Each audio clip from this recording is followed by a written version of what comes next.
So at what point do you meet Whitey Bulger? How old are you? 15, I was introduced. 15 years old? Yeah. Okay, it was like a sophomore in high school? If that. I didn't even know what school was at the time. Okay, so you end up leaving school, and then at what point do you actually hook up with Whitey? At that point, I was running with the guys that were associated with Whitey. Okay. And those guys were selling drugs, selling the cocaine, because they had a big cocaine business. And I was boxing and selling cocaine at the same time to support myself as I boxed. And eventually, I started becoming bigger. I was fighting pro at that time because I was a little older at that time now. After me winning multiple championships and Golden Gloves and stuff like that, as an open class fighter. There's a difference between open class and novice and the Golden Gloves.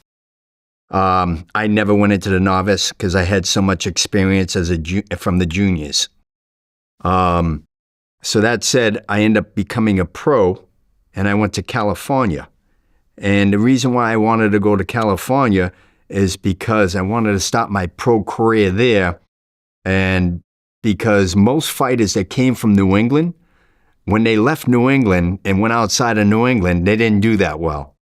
So I knew that. So I said, well, I want to leave New England, start in California with all the Mexicans out there, which I did. I trained with them all. I had my pro fights out there, started with them. And I said, I can always work my way back to New England because I know what I can do in New England. I know I can win in New England because I was one of the top amateur fighters there and up-and-coming professional. Okay, but eventually that doesn't work out, so you moved back to Boston. It does not work out. I came back, I said, listen, I'm gonna continue to do the boxing, but I was still doing the drugs. I wasn't intense yet with the drugs. I was training in Rhode Island with Vinny Pazienza, 5-time world champion. Me and him fought on the same cards together with Lou Duver in Atlantic City.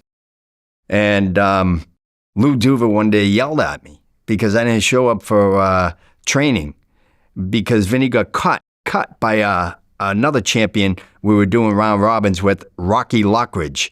And so I figured, Vinny's cut, I don't have to go. And we stayed at the motel for the day. And Lou said, where the hell were you? He said, where the hell were you? Started yelling at me. And one thing about me is me and yelling don't get along. It just don't get along. So I said, okay, see you later. I get up and I went back to Boston. Holy behold, Lou Duva, one day he calls my attorney, Tony Cardinelli, and he says, where's this Red Shea? Where's this Irish kid? He was doing so good down here in the gym. He was training great. He's good. He's got great talent. Where is he? Tony says, I don't know. I don't know where he's been. And one day, I show up at Tony's office. I'm wearing a Rolex, but a presidential. I got a beautiful car. And I said, Tony, a friend of mine's in trouble. Can you please help him out? And he did. And Tony goes, what the hell are you doing? He says, by the way, I don't want to know what you're doing, but whatever you're doing, Johnny, stop. Because he didn't want to see me get in trouble. Right, because when you got back, you started dealing cocaine heavily, and marijuana. Heavily. When I got back, I was dealing heavily in the cocaine business. And I was dealing with Whitey's guys. I was selling cocaine with them. And then I said, you know what? I'm going to get my own source. I'm going to have my own source where I can get it cheaper. And I end up getting a source in Florida.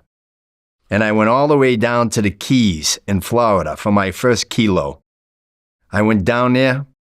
I brought down $20,000 at the time. And the person said to me, I said, the guy says to me, hey, I need the money up front. I said, what do I look like an idiot? No, seriously, I need the money up front. I need to know that you're not a cop. I turned to the person that was introducing me and I said, are you guaranteeing this? They said, yes. I said, here's the money. I took the chance. because that person said they were guaranteeing it. The guy, hours and hours go by, he doesn't come back. I figured, fuck, I lost the 20 grand, right? As a young guy, I'm like, that's a lot of money, you know? Okay. The guy comes back at midnight, with the kilo of cocaine. I wanted to hug him. Hey, thanks for coming back, right?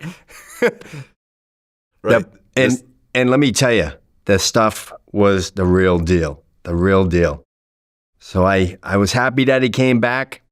I strapped the cocaine to my body, and I flew back from Miami to Boston.